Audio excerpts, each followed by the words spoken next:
y cómo lo han hecho otras personas. Básicamente quiero responder esta pregunta bajo 3 líneas. Lo primero, ¿qué dice la Escritura? Después vamos a ver ejemplos bíblicos y después vamos a ver algunos ejemplos históricos que conecten con nuestra actualidad. ¿Cuál es el punto de responder acá? A la luz de la palabra nos hemos ido dando cuenta que el derramamiento de sangre inocente, como lo es el aborto, literalmente es un pecado. Y también a la luz de la Escritura nos hemos ido dando cuenta que Dios nos ha llamado a actuar con respecto a esta situación. Entonces, ¿qué es lo que Dios nos pide que hagamos? ¿Cuál debería ser nuestra postura, nuestra actitud como iglesia? Lo primero es el hecho de reconocer que el aborto es un pecado. Mira lo que dice Éxodo 20:13. En Éxodo tenemos, en capítulo 20 tenemos lo que se conoce como los 10 mandamientos o la ley moral de Dios. ¿Y qué dice Éxodo 20:13? No matemos. Entonces, la primera actitud que debemos tener nosotros hacia el tema específico del aborto es el hecho de no participar en eso. Y no es el hecho porque somos pro vida, porque esto está de moda, no, es porque somos cristianos. Lo segundo es no ser indiferentes. Mira Deuteronomios 21:7.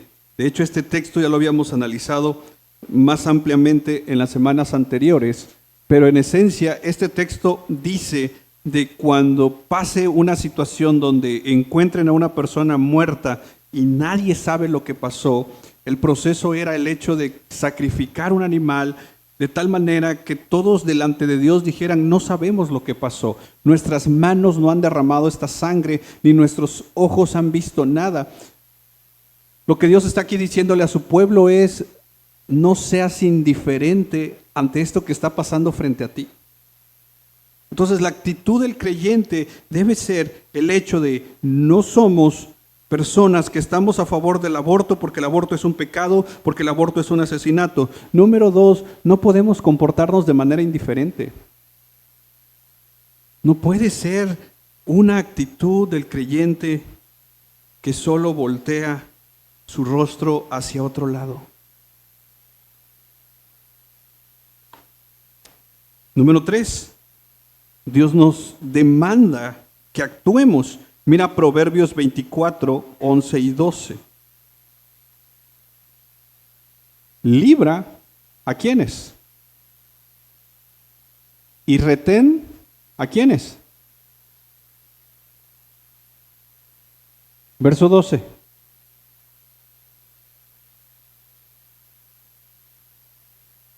Si tú dices, mira, no sabíamos esto, ¿no lo tiene en cuenta el que sondea los corazones? ¿Quién sondea los corazones? ¿Quién es el que guarda tu alma? Él sabe que sabíamos. Entonces, el proverbista nos invita a la acción. Mira el Salmo 82, verso 3 y 4. Salmo 82, verso 3. ¿Defiendan a quiénes? Y al huérfano. Hagan justicia a quiénes. Y hermanos, aquí no encerremos estas acciones a un ministerio de misericordia, como para suponer que los de misericordia tienen que ir a la casa hogar, como que solo es responsabilidad de ellos. ¿Por qué no dice eso aquí, verdad? Aquí no dice, los del Ministerio de Misericordia, ¿qué tienen que hacer? ¿A cuánto les gustaría que eso dijera? ¿Por qué dices, no estoy en el Ministerio de Misericordia? Yo ya me libré. Este es Dios diciéndonos a nosotros. De hecho, mira el verso 4. rescaten y líbrenlos. Ahora, si te das cuenta, estos son imperativos, son mandamientos. Rescaten, líbrenlo. Y eso implica acciones, ¿verdad? Esto implica que no podamos ser pasivos ante esta situación, tenemos que hacer algo. Ay, es que yo quisiera, no sé, mostrar misericordia. Haz algo. Porque el texto es muy, muy claro. Mira el Proverbio 31, verso 8 y 9. Proverbio 31, verso 8 y 9. Aquí la palabra es para Lemuel, pero es palabra para nosotros. Y dice Dios, abre tu boca por quiénes. ¿Conoce algún mudo?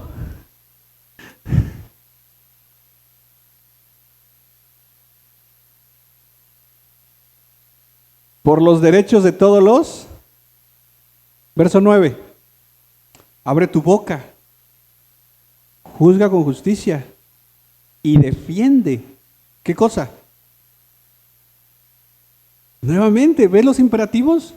Abre tu boca, defiende los derechos del necesitado, del afligido, del huérfano, del que no puede hablar. ¿Un bebé puede hablar? ¿Un bebé se puede defender a sí mismo? La pregunta es, ¿qué estamos haciendo nosotros, hermanos? Qué padre, de verdad, y es algo que yo doy gracias a Dios, qué padre que crezcamos en muchas doctrinas. Pero que ese crecimiento doctrinal no nos lleve a desobediencias en cosas que no se ocupa tanta doctrina. Porque creo que los textos son bien claros. Y estamos en una versión que es la Biblia de las Américas. Puedes poner la NTV en 31, 8 y 9 de Proverbios en la NTV. ¿Pudieras ponerlo? Habla a favor de quién? De los que no pueden hablar por sí mismos. Garantiza justicia para todos los abatidos, verso 9. Sí, habla a favor de quién. Y dice, y asegúrate. O sea, no nada más es de que ahí medio algo voy a hacer, no, es asegúrate de que se les haga. Entonces, ¿qué es lo que Dios le pide a la iglesia? Número 1, rechazar el tema del aborto. ¿Por qué? Porque es un pecado. Número 2, no ser indiferentes. Número 3, se nos pide que intervengamos activamente para hacer algo. Y número 4, se nos demanda que cumplamos la ley moral de Dios, que está resumida, por ejemplo, en Mateo 7:12. Mira lo que dice. Por eso, todos cuanto quieran que los hombres les hagan, así también hagan ustedes con ellos, porque esta es la ley y los profetas. Es decir, si quisieras, o vamos a ponerlo desde esta perspectiva, ¿qué hizo Dios con nosotros? Que íbamos camino a la muerte. Nos salvó, nos rescató. ¿Y entonces qué pide ahora Dios que hagamos? Ahora, quiero aquí nada más hacer un pequeño paréntesis. No estamos hablando de la salvación.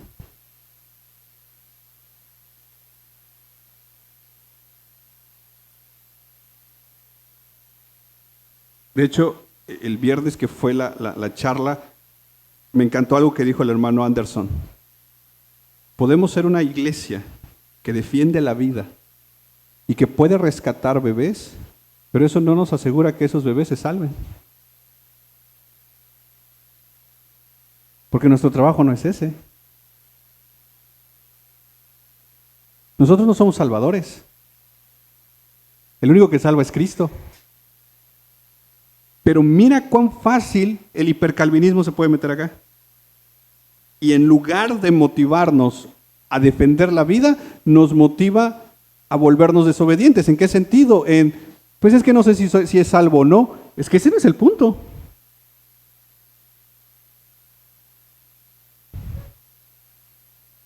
¿O tú sabes cuál de los bebés si es salvo y cuál no.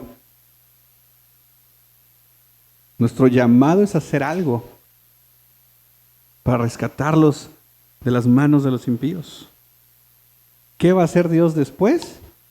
Eso le toca a Él, no a nosotros. O sea, no quiero que confundas esto, que suponer que cuando estamos hablando de rescatar, de salvar, estamos hablando de un tema espiritual. El único que salva es Dios. Pero no por eso podamos ser una iglesia que queda literalmente pasiva e indiferente ante una situación que está frente a nosotros. De hecho, mira Gálatas 5:14, ¿qué dice?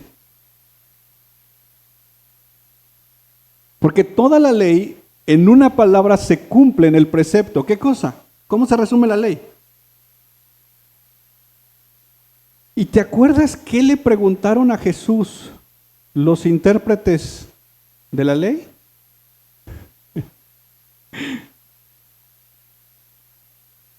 ¿Qué le preguntaron? ¿Quién es mi prójimo? A mí me hubiera encantado que Jesús hubiera dado una respuesta. Porque todos tenemos una lista de prójimos por los que sin pensarlo haríamos algo. Pero en la parábola que el Señor cuenta para enseñar quién era el prójimo, a los judíos les puso el peor ejemplo que pudieron haber ellos escuchado. Que un samaritano los ayudara. Como para recordarnos que prójimo puede ser cualquier persona. ¿Y qué es lo que nos demanda Dios? Amarlos. ¿Fácil? Definitivamente no es fácil. Definitivamente esto es, nos saca de nuestra comodidad. Nos mueve a orar más. Nos mueve a dar más. Nos mueve a morir a uno mismo, a negarnos a nosotros mismos. Más cuando nuestras agendas están repletas de cosas que están mayormente dedicadas para nuestra comodidad. Como, ¿por qué me voy a venir a involucrar en algo más si ya tengo suficientes cosas? No, esto que lo haga tal ministerio. Yo tengo muchas cosas que hacer. Como que esto para mí, no.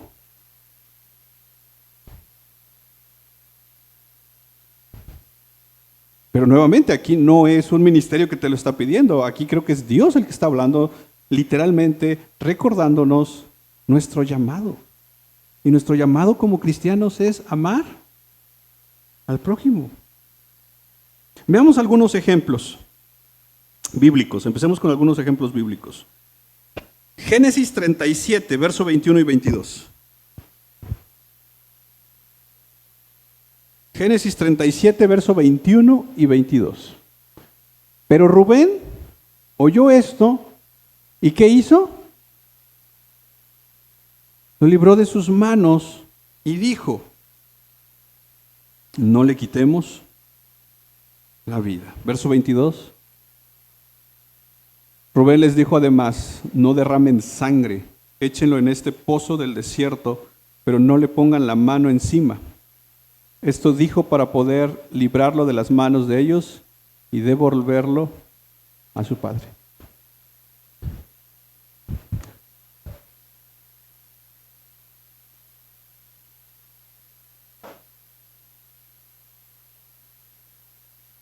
Conocen la historia. Volteen a ver hacia acá, hermanos. Conocen la historia, ¿verdad? La historia en esencia es bien sencilla. ¿Dónde está José aquí? En un foso. ¿Cuál es el plan de sus hermanos? Matarlo. Todos están de acuerdo en matarlo. ¿Estamos de acuerdo ahí? Y por un milagro de Dios, ¿aparece quién? Rubén. Y Rubén dice, ¿puedes poner el anterior, el 21? no le quitemos la vida.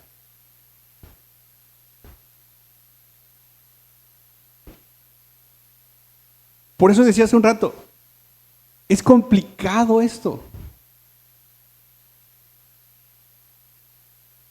Porque literalmente este hombre se está poniendo en contra de sus hermanos. Y vaya para hermanos que tiene. Porque ¿qué quieren hacer los hermanos? Entonces, ¿qué hubiera sido lo lógico aquí?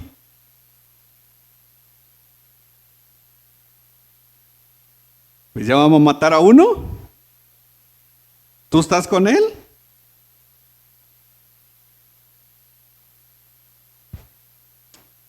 Qué valor de Rubén, ¿verdad?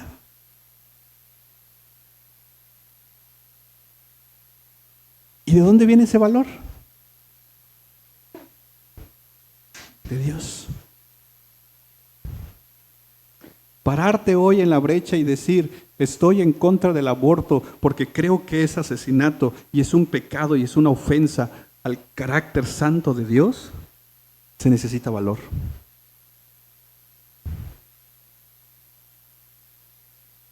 Un valor que si somos sinceros no lo tenemos muchas veces, por eso necesitamos la ayuda de Dios.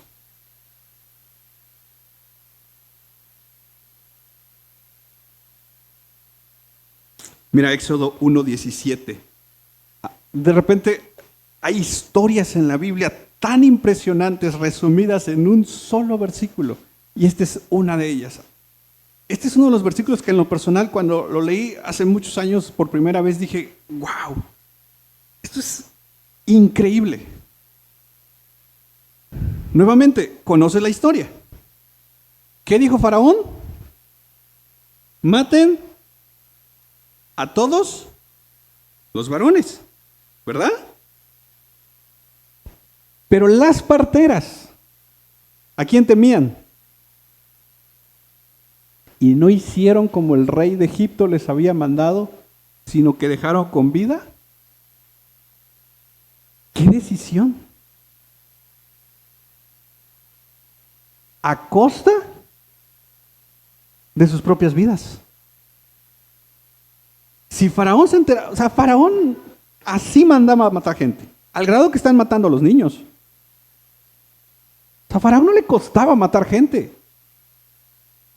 con solo dar la orden. Y de hecho la orden era maten a los niños.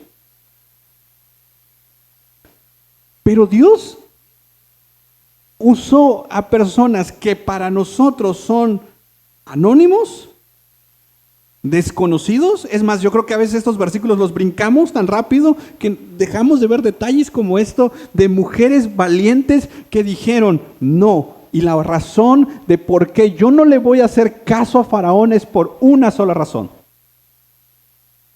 ¿Y cuál es esa razón? Temor a Dios. Porque el temor a Dios va a darnos esa valentía. Hechos capítulo 7, versos 19 al 21. Este rey usó de artimañas, obrando con astucia contra nuestro pueblo, maltrató a nuestros padres a fin de que expusieran a la muerte a sus niños para que no vivieran. Esta es la referencia de lo que está pasando en Éxodo justo en el momento de las parteras. Verso 20. Fue por ese tiempo que Moisés nació. Era hermoso a la vista de Dios y fue criado por 3 meses en la casa de su padre. Verso 21. Después de ser abandonado para morir, la hija de Faraón se lo llevó y lo crió como su propio hijo. Esta es la versión súper resumida, pero el valor que rescatamos de acá es de Jocabed. ¿Quién era Jocabed? La mamá de Moisés. De guardar a su hijo, con la orden de matarlo, a costa de su propia vida. ¿Por cuántos meses lo guardó? Por 3 meses.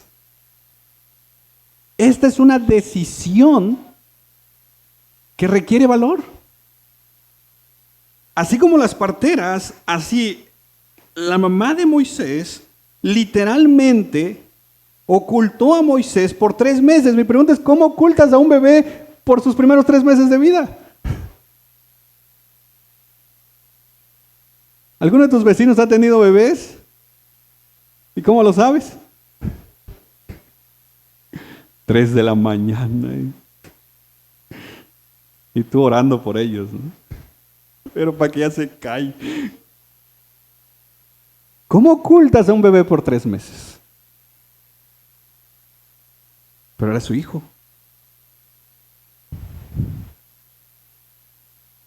Pero el valor para rescatar la vida no solo se ve en Rubén, no solo se ve en las parteras, no solo se ve en Jocabed. Hay otra mujer que igual, una historia impresionante, pero la resume muy bien Santiago, capítulo 2, verso 25. Santiago 2, 25. Y de la misma manera, Santiago pregunta, ¿no fue la ramera Rahab también justificada por las obras cuando recibió a los mensajeros y los envió por otro camino? ¿Qué hizo esta mujer?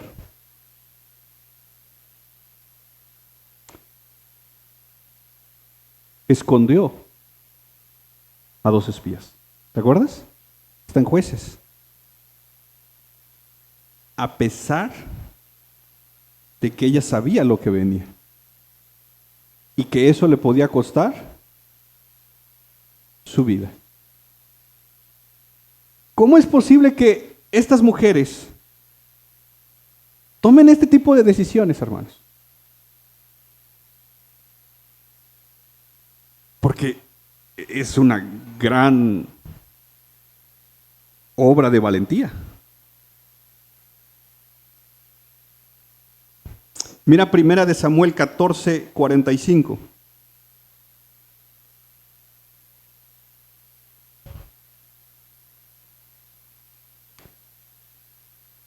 Pero primera de Samuel,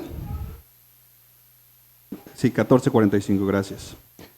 Pero el pueblo dijo a Saúl, ¿debe morir Jonatán, el que ha obtenido esta gran liberación en Israel? No sea así. ¿Conoce la historia?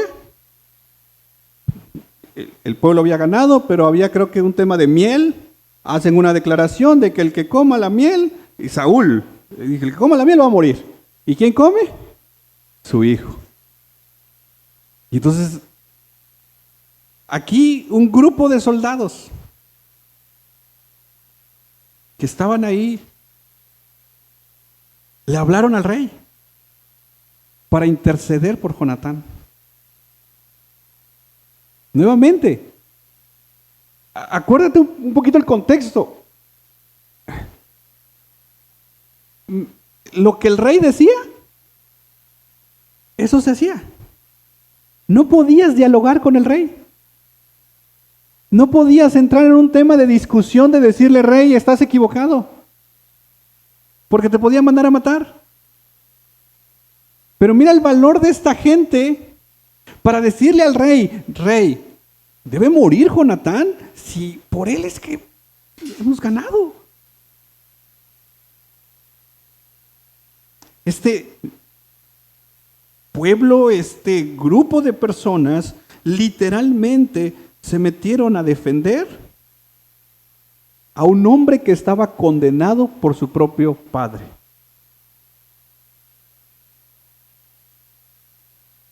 Mira Primera de Reyes 18:4.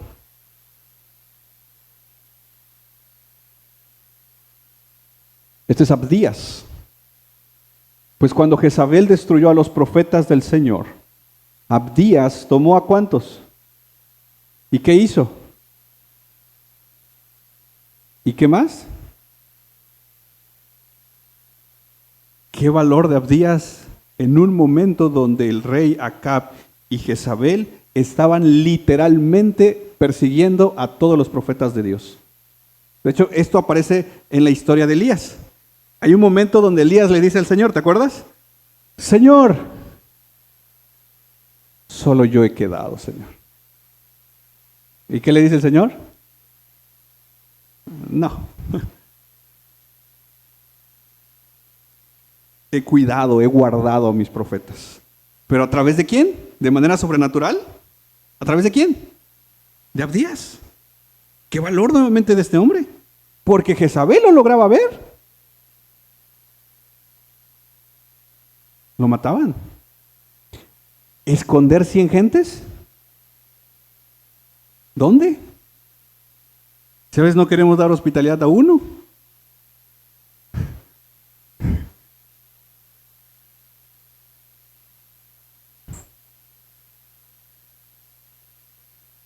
Y no solo hospedarlo. Y luego se comen mucho.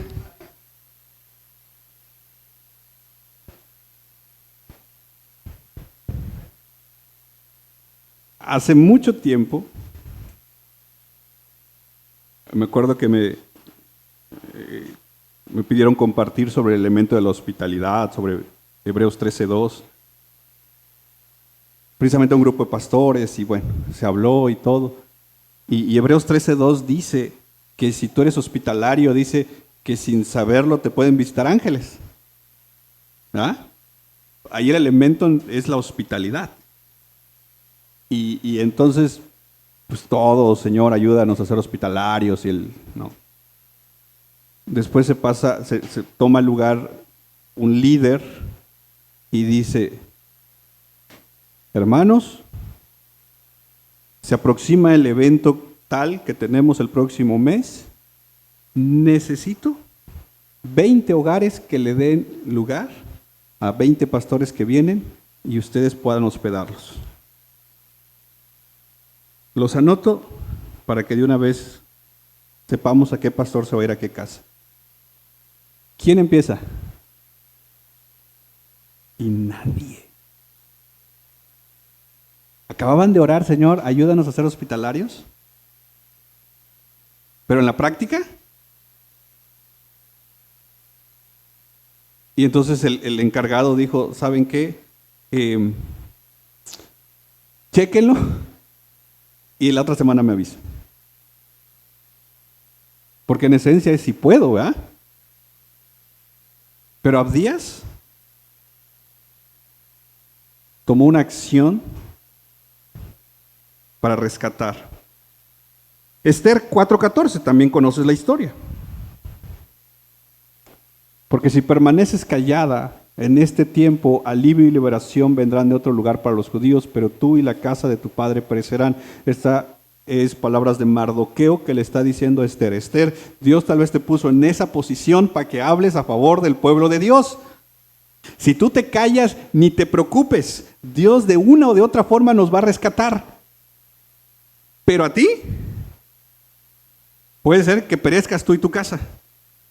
Y este es un excelente recordatorio para también recordar dónde Dios nos puso hoy, porque Dios va a demandarnos también dónde nos puso a nosotros. Y si hemos callado, por miedo, por lo que sea, rescate de Dios vendrá. Puede ser que en tu trabajo hay personas que Dios va a salvar y Dios te puso ahí para que tú le hables el evangelio. Déjame decirte esto: le hables o no le hables el evangelio, si Dios ha determinado salvar a personas en tu trabajo, lo va a hacer. ¿Contigo? ¿Sin ti? ¿O a pesar de ti? Pero como dice Mardoqueo, ya después Dios va a hablar contigo. Y bueno, definitivamente el ejemplo máximo siempre será nuestro Señor Jesucristo. ¿Qué vemos en estos pocos ejemplos bíblicos que citamos? Rubén, las parteras, Jocabed, Rahab, estos soldados, Abdías, Esther. ¿Qué vemos en ellos? Vemos que son personas usados por Dios en momentos específicos de la historia, con decisiones específicas, donde literalmente tomaron una decisión para rescatar una vida. Y vuelvo a lo que te comenté hace un momento: aquí no estoy hablando de la salvación, aquí estoy hablando de acciones para guardar, defender y rescatar una vida. A lo largo de la historia, también la iglesia ha participado en acciones de mucho valor. Por ejemplo, en el siglo I, cuando Roma literalmente dominaba gran parte de toda la zona de Europa, incluyendo obviamente Jerusalén y todos los alrededores, el aborto, el infanticidio, literalmente eran prácticas comunes. Hay un documento que te invito a leerlo, se llama la Didache, es uno de los documentos más antiguos que se tienen. Dice en uno de sus apartados: no harás abortar a la criatura engendrada y después de nacida no la harás morir. Si el documento más antiguo después de la época de los apóstoles ya mencionaba eso, y la Didache literalmente es un documento histórico que es parte de la iglesia en el sentido de que vienen como las instrucciones para los cristianos de ese tiempo. Y ya esos documentos en el primer siglo se le estaba diciendo al creyente: no harás abortar a la criatura engendrada y a los que nacieron no los harás morir. ¿Por qué? Porque literalmente lo que estaba sucediendo era que la sociedad romana mataba a los bebés.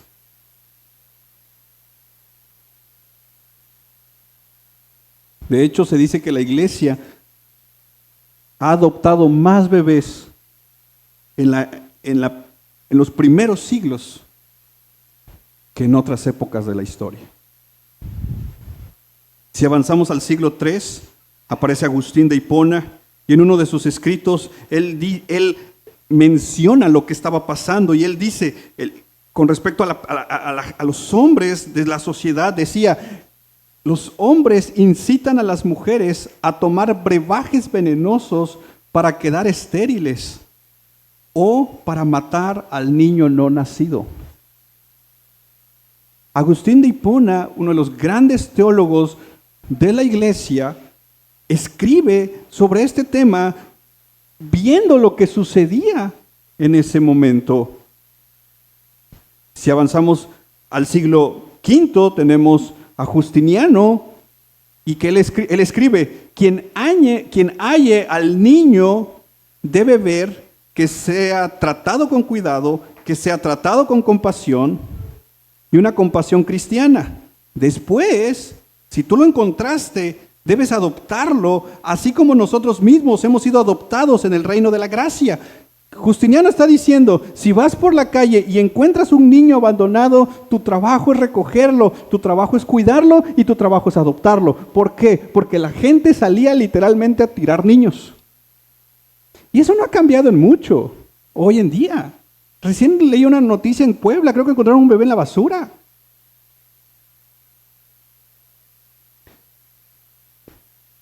Y Justiniano escribe sobre eso. Siglo XVI. En la Reforma, Juan Calvino escribe: sea por mantener la verdad de Dios contra las mentiras de Satanás o por tomar la defensa de los buenos y de los inocentes, incurriremos en el odio e indignación del mundo, por lo que pondremos en peligro nuestra vida, dice Calvino, nuestros bienes o nuestro honor en defensa de la vida. En el tiempo de Calvino habían muchas personas vendiendo y dando brebajes para que las mujeres abortaran.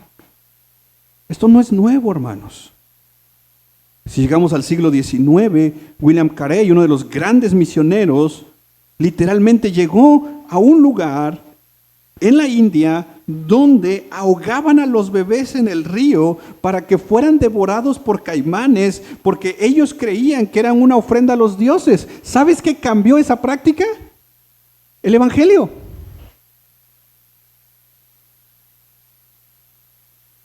En África, la misionera Mary Slessor rescató a muchos bebés que los mataban en rituales.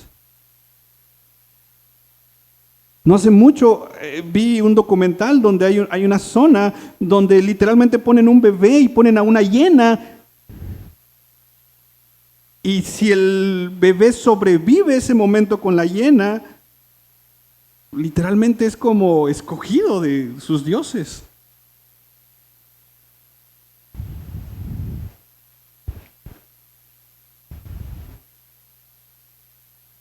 vemos en la Biblia acciones del pueblo de Dios. Vemos en la historia de la iglesia acciones de la iglesia. Y la pregunta que surge para nosotros, para ir concluyendo, es, ¿qué vamos a hacer nosotros? ¿Qué nos corresponde hacer nosotros?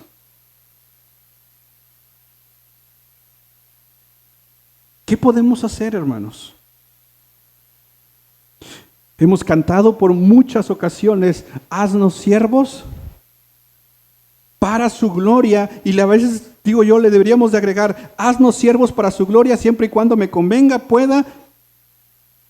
Si no, no.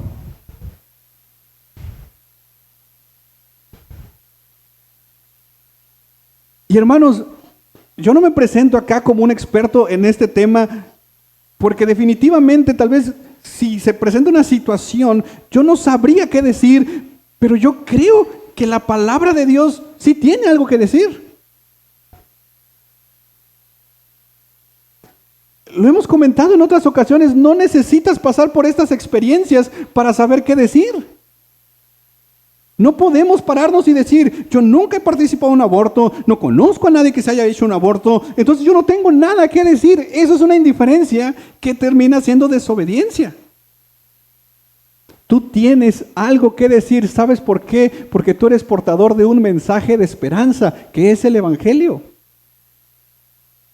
Y nuevamente, no estamos hablando de un tema de salvar en un elemento espiritual. Eso Dios podrá obrar de entrada en la madre que está pensando en abortar. Y que Dios puede obrar en ese corazón. ¿Qué podemos hacer? Pensemos en Jesús. De las cosas que Jesús hizo es mostrar compasión. No somos mejores que las personas que están abortando. No somos mejores que ellos. Uno a veces diría, yo no haría eso. No sabes sus circunstancias. No sabes la presión que tal vez están viviendo. No sabes lo horrible que se puedan estar sintiendo.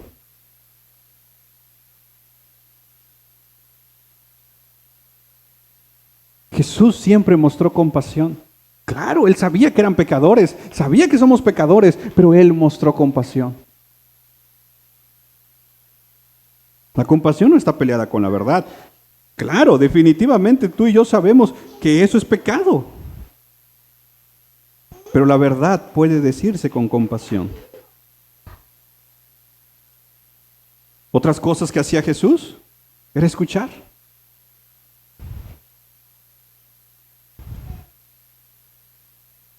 Y a veces, como cristianos, fallamos en escuchar.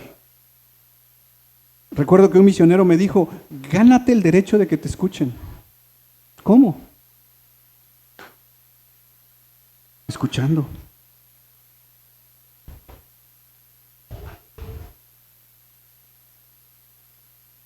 Una pregunta que puede ayudar es, ayúdame a entender por qué te es tan difícil tener un bebé ahora.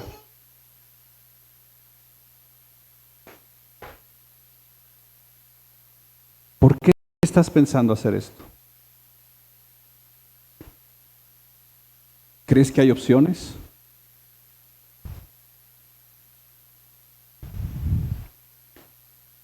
Cuando hablamos de apología pro vida, definitivamente hablamos de una defensa de la vida desde el Evangelio.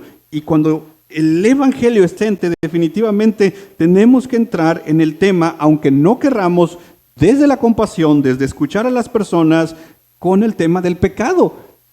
Y aquí el punto es que no es, en la apología pro vida no es un asunto de minimizar el pecado. No, pecado es pecado. Matar es pecado. Esa es una realidad. Y es ahí donde el Evangelio entra para literalmente poder presentar un mensaje de esperanza, entendiendo que todos somos pecadores. Lo veíamos la semana pasada. Abortar es pecado. ¿Y mentir? Pero ¿en qué estamos más cómodos? La mentira. Mentimos a diario. O cada que se da la oportunidad.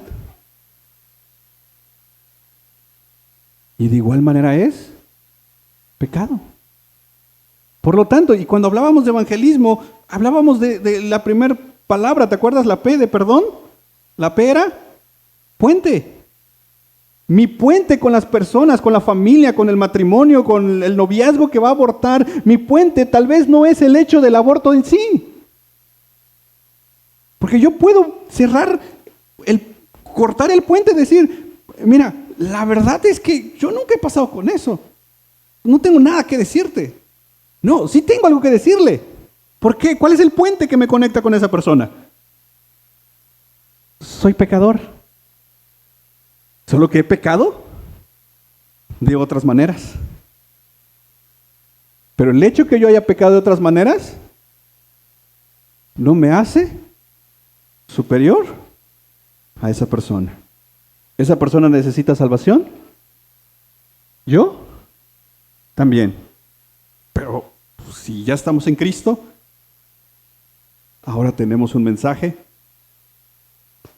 que sabemos de primera mano que puede cambiar nuestras vidas. Y puede cambiar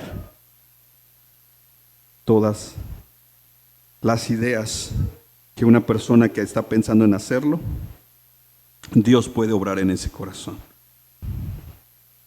Y cuando hablamos de apología pro vida, podemos también, y esto es, ¿te acuerdas de Proverbios que decía rescata, libera? ¿Te acuerdas?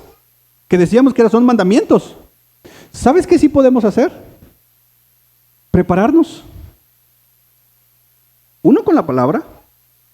Y dos, a que si en algún momento Dios te permite tener una conversación con personas que están pensando en estos temas, tú puedas tener ciertos argumentos lógicos que pueden ayudarle por lo menos a que la otra persona piense un poco más en lo que está pensando hacer. Y siempre orando que el Espíritu Santo obre. Porque es más, pudiéramos a través de la apología pro vida lograr que una persona no aborte y aún así esa persona no conocer a Cristo. No sé si me explico. Pero ya hicimos algo. Porque nosotros nos salvamos. ¿El único que salva? Pero al menos ya hay una acción.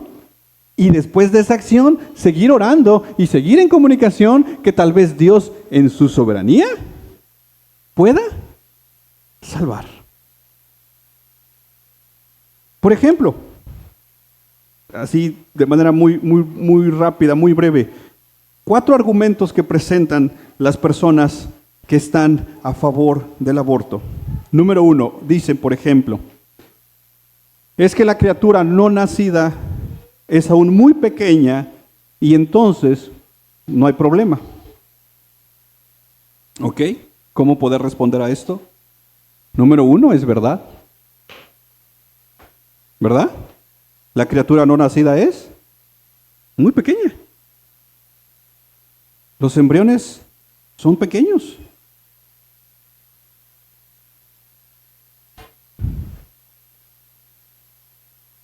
Pero en el principio de la humanidad, el tamaño no importa.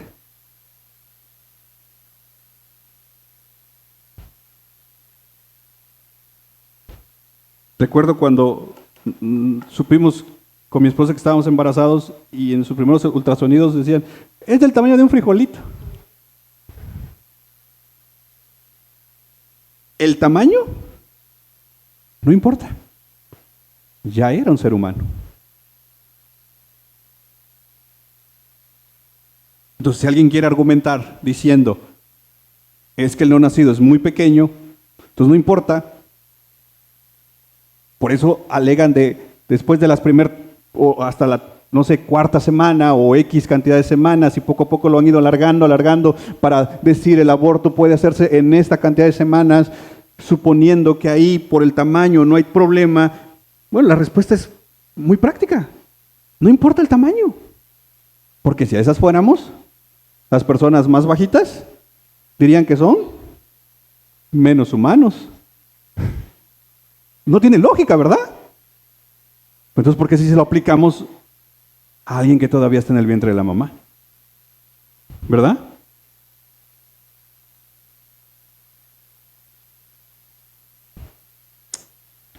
Otro argumento que presentan es,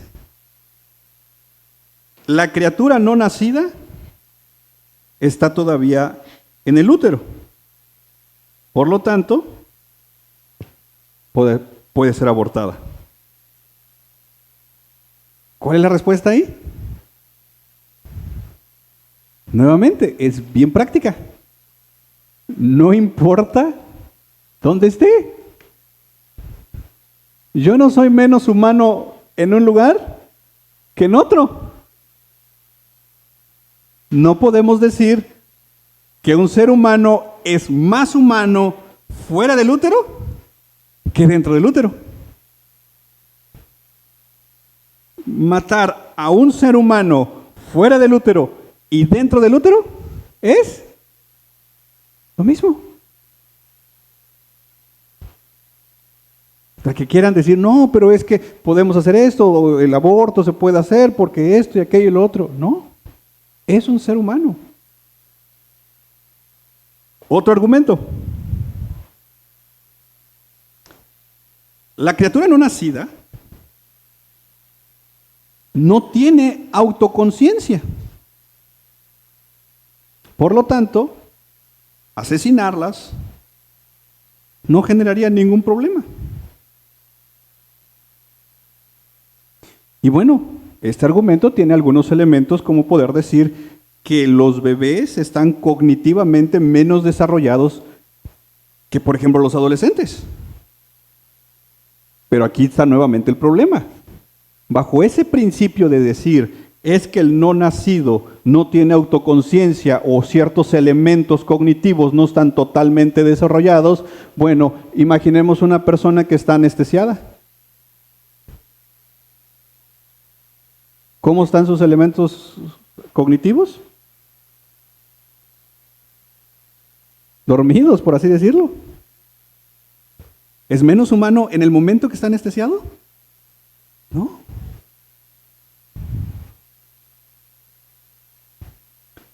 Alguien pregunta, ¿es moralmente justificable cortarle el cuello a una persona mientras está sedada?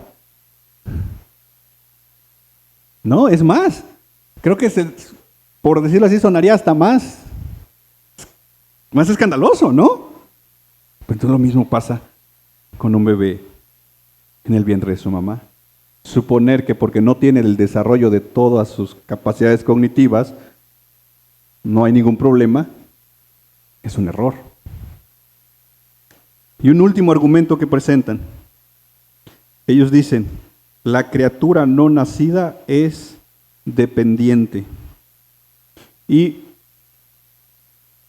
aquí el argumento que sigue es, depende de la mamá, y entonces quien tiene la decisión es la mamá, ¿no? Porque su cuerpo, ese es el argumento que dicen, es su decisión, pero bueno, no es su cuerpo, porque el bebé ya tiene su cuerpo. Pero el argumento nace de que es dependiente. La pregunta es, por ejemplo, ¿hasta qué edad los hijos dejan de ser dependientes? A los 30.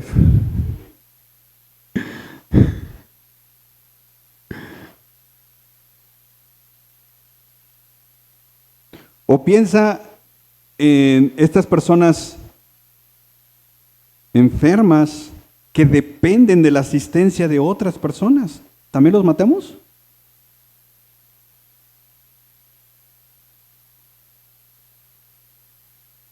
Dios nos llama, y lo hemos visto a lo largo de esta serie a través de varios versículos, Dios nos llama a cuidar a las personas indefensas. a las personas necesitadas. Entonces, ¿qué puede hacer la iglesia? La iglesia puede orar para que el Señor nos permita servirle a estas personas, mostrando compasión, escuchando las historias, presentando el Evangelio y preparándonos para mostrar, como también dice Pedro, una defensa con mansedumbre. Pero también podemos, con la ayuda de Dios, seguir denunciando que esto es un asesinato. Mira lo que dice Efesios 5:11. ¿Puedes poner Efesios 5:11, por favor?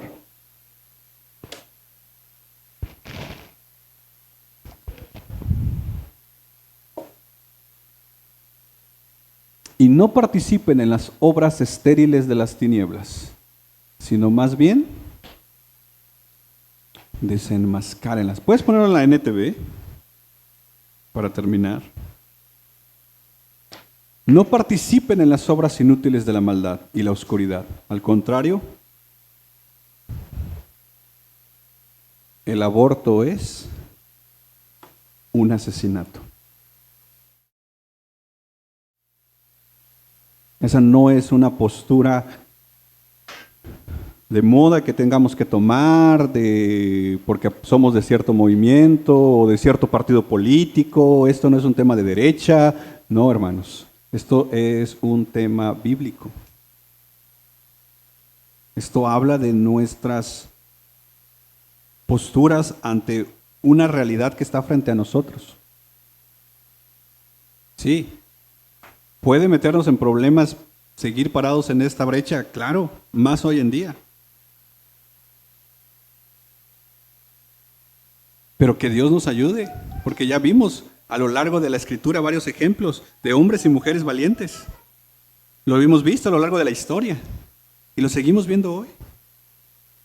Entonces, que Dios nos ayude. Y conectando con Amós, si algo vimos en el libro de Amós, es que Amós está literalmente puesto en un tiempo donde había una injusticia social, donde la vida de las personas no valían, ¿te acuerdas? Justo estamos parados en un tiempo donde el mundo sigue diciendo que la vida de las personas no valen. Pero tú y yo creemos que cada vida vale porque ha sido hecha a la imagen y semejanza de Dios. Y por eso vale la pena hacer lo que Dios nos permita hacer para defender la vida y, si Dios nos permite, hasta donde Él nos permita, para rescatar la vida. ¿Te parece si oramos? Padre, gracias por permitirnos estas 4 semanas en un tema, creo yo, complejo, pero gracias por los ministerios que nos ayudan también para abordar estos temas, para preparar estos temas. Y definitivamente, Señor, yo me pongo en primer lugar en no considerarme preparado, pero ayúdame a que eso no sea una justificación ni un pretexto para ser desobediente. Yo creo que tu Espíritu está con nosotros y tu Espíritu puede guiarnos a decir lo que tengamos que decir cuando no sepamos qué decir. Pero también que tu Espíritu nos guíe a poder servir. Danos las estrategias, danos dinámicas, danos recursos y te pido que nos ayudes, Señor. Guíanos para saber qué sigue, qué hacer. Que esto no sea nada más como una información que quedó ahí. Ahora sabemos que tenemos un llamado a defender lo que tú amas, y es la vida. Y ayúdanos a hacerlo desde el Evangelio. En el nombre de Jesús, amén y amén. Yo nada más quisiera...